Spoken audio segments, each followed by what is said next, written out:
A new year, a new you, new makeup. Let's go ahead and get into some new products that I got. Some are replenished, some are new. Let's go ahead and play. Let's get into this very full bag of products. Now I'm going to start with a brand called Ami Collet. I hope I am pronouncing that right. Now, this is a brand that focuses on melanin-rich skin tones, so think medium to deep skin tones. So replenishing my Pro Kit, I thought I'd try these today. I got two colors. This one is 1.5 deep, and then I got the 2.5 rich. This does not match my skin tone, but it definitely will look fantastic as a contour or bronzer. You can even use it as an eyeshadow. So think outside the box. Just make sure you read the instructions to make sure that they are safe to place all over the face.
These are really buttery, blend into the skin seamlessly. Now, obviously, this is not in my color range, but as a makeup artist tip, you guys were able to see that you can use these types of colors to either chisel your features, which is an underpainting technique that you guys saw, which I blended in the concealer really well, and then put the foundation on top to soften all of the depth in the color and to enhance my features. Another great way to use these type of medium to deep concealers is to go ahead and put a little bit on the back of your hand, mix your foundation or tinted moisturizer and put it all over the face to create a faux suntan look, which is something I use quite often on models and clients, and it is the most flawless, natural looking way to create a sun-kissed look. So these are an absolute yes. Let's go ahead and get to the next product, which is the Anastasia Beverly Hills Brow Definer. I got it in the color Ebony.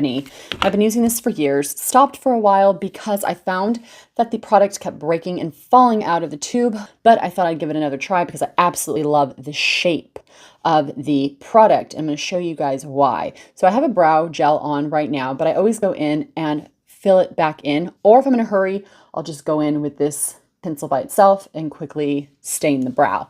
But what I'm going to show you guys today is how I work off of the side of the pencil to fill in that under brow area. And this is really important because this creates the illusion of a lift, because you have a hard line that we're going to soften a bit. That line though helps to lift the actual lid. So we're going to go ahead and work on the side, and then we're going to work down. Think of it as like a roof of a house. So one point goes up, the second point goes down. You could go in to create a fuller, more dense looking brow, and then just work down and extend. Take the spoolie and make sure you blend. I'm taking the tip of that pencil and doing little brow-like strokes, working up and out. So you can see, look at the difference. Do you see how this one looks more lifted? It shapes the eye better.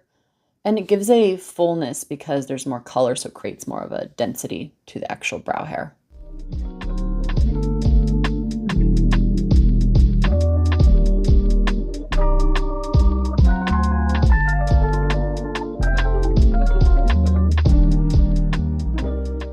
I'm going to tell you guys a little secret. I just tried this mascara on yesterday, and there are more cons than pros for me. First of all, as you saw when I applied, it looked very lengthening and volumizing, but soon after, the lashes start to droop down. Now, I love the brush. I love what it initially does, but I find these types of mascaras, if they have too much conditioning agents in them, which is great for the lashes, but it doesn't hold the curl. It's too heavy. So just seconds later, as you can see, my lashes are already going down. A couple hours later, there was fallout all underneath my cheek. So I'm going to give it another try as I film right now, but there was too many dings when it came to this formula. Too wet, then too dry and flaky. The curl didn't hold. And for the price being almost as much as a Dior mascara, I was hoping for a little more. But let's go ahead and get into our Nars palette. Here we have the Nars Afterglow palette. And I am seeing this color story everywhere. This really beautiful, romantic pinks and neutrals and taupey chocolatey browns with a tiny bit of mauve is everywhere. All the looks that I'm seeing on runway, social media, as well as editorial looks is focused on this color story. So for those of you that are liking this pretty ethereal, romantic, English garden kind of look, you will love this palette. I'm going to go ahead and swatch all these for you, and then I'm going to create a look. And of course, I'm going to start off very minimal, and then we'll build it up to something a little more bold. But I'm going to keep it very soft when it comes to this look, because that is what is on trend.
This is a beautiful palette. It's a perfect blend of mattes, really pigmented, buttery shimmers. I use this one right here. Great transition colors. I noticed between the mattes and the shimmers and the sparkly glitter toppers, they all just went together seamlessly so that you can create really easy, doable looks. As you can see, I put it all over the eyes, of course, and then on the cheeks and used it as a highlighter as well. But I want to go ahead and finish this look off with a few new lipsticks that I got. So let's go ahead and try those on.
3 different lipsticks, but this color by far works the best to me with the Nars Afterglow eyeshadow palette. I love that it's a rosy nude color, beautiful for my clients who are medium to deep skin toned, as well as fair. But I love this for medium to deep skin tones because it is a true nude color. On me, obviously there's gonna be more color payoff, but just a suggestion for those of you out there who have that medium and deep skin tone range. Now, the NARS Afterglow Wild Ride Lip Balm Lipstick is really lovely. That brick red color payoff. The difference obviously is that the Dior is a liquid matte. It is transfer proof. I use these a lot on set as well as for brides. And this one, the Afterglow, is a true lip balm. So it's more glossy, you know, it moves around a bit more and it's more emollient.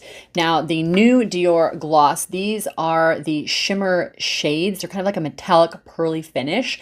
Beautiful on their own, but I like them better as toppers because I find they don't have enough color payoff. So you can look a little washed out. So something to note, but these are beautiful layered on top of lipsticks as well as balm or even matte liquid lipsticks. Now you guys know that I like to play with makeup. I think that's the best part about being a makeup artist is being able to get creative. So I'm gonna go ahead and mix all 3 together. So I have the new Dior 200 on now, and then I'm gonna go in and add the Afterglow Lip in Wild Ride right on top to show you guys how you can deepen this color a little bit, and then we'll add the gloss.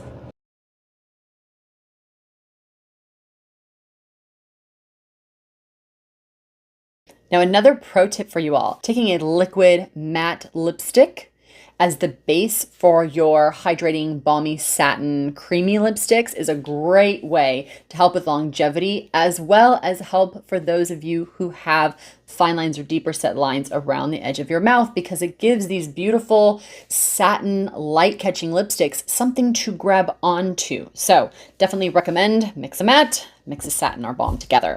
Lastly, let's go ahead and put this Shimmer Candy Gloss on. I'm going to stick this right in the middle to create a fuller pout, just in that center. How pretty are these 3 mixed together? So this is a great way to transition your color from a day nude matte look to something a little more bold, but this is still very day friendly. But I know that some of you out there will like this more just for an evening look. All right, I'm down to my last 2 products. They're eyeshadow toppers. You can wear them by themselves. I'm gonna show you guys exactly what I'm talking about right now.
I just want to state right away that the Makeup Forever Starlit Powder number 13, the application on the nose is for those of you who love that high beam effect and that really bright highlight at the tip of the nose. It's not my thing, but I always say you guys do you. Whatever makes you feel the best version of yourself and makes you feel nice and shiny, that's what you should do. So this is for you guys. And then of course I did highlighting all over the face, especially on the cheekbones. You can really see how that brightened that area up, chin, and then around the ears. Now, another way that I like to wear these loose pigments, which there's some here, I'm gonna go ahead and show you how to mix it with body lotion.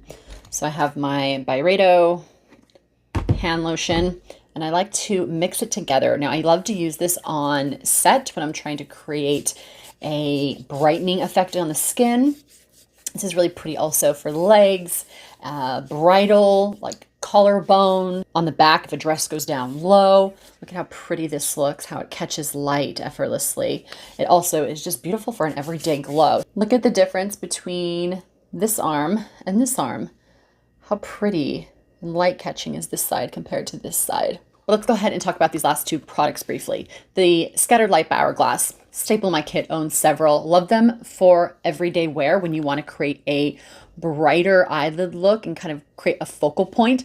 I did just the center on this one, and then on the side I brought it from the center into the inner corner. But for those of you that like to really make the eyes sparkle and dance, highly recommend the Scattered Light by Hourglass. They're really finely milled, so for my clients who have age lid concerns, you can wear these. Just go in with a lighter application, really press it into those lids. The Makeup Forever Starlit powders are very brightening, so go in with a strategic approach. So less is more. It's beautiful photographed, but if you're not careful, it could be a little too bright. So make sure that you are definitely being strategic in your placement.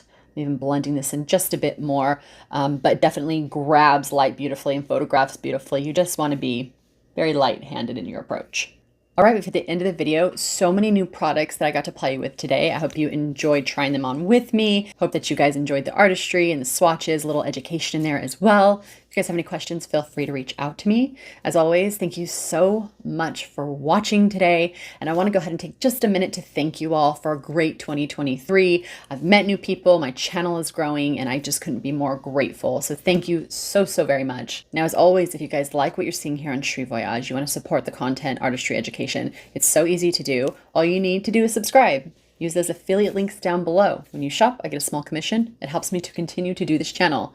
Don't forget to hit that like button. Leave me a comment. If you haven't had enough, you can see sneak peeks of newness and artistry education on TikTok or on Instagram. You can head to cherivoyage.com to book me for a one-on-one artistry lesson. I'll see you guys next year. Continue to take care of you. Continue to take care of one another. And I'll see you guys soon. Bye for now, everybody.